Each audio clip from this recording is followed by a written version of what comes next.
Siya lang ang ating pinaglalaban na mabuhay sa mundong ito na mapayapa at puno ng kaalaman. Ano? Ako! Paglalaban ko ang karapatan ng mamamayan para sa kapayapaan, ibalik natin ang nakasanayan. Ako'y bayaning handang mag-alay ng buhay para umukit lang ng kasaysayan.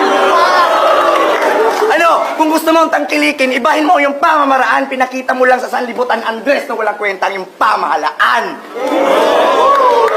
Ha? Masyado akong ininsulto!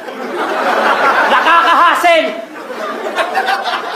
Putang ina, itak na lang kulang, mukha ka ng kontrabida sa Kung Fu Hassel!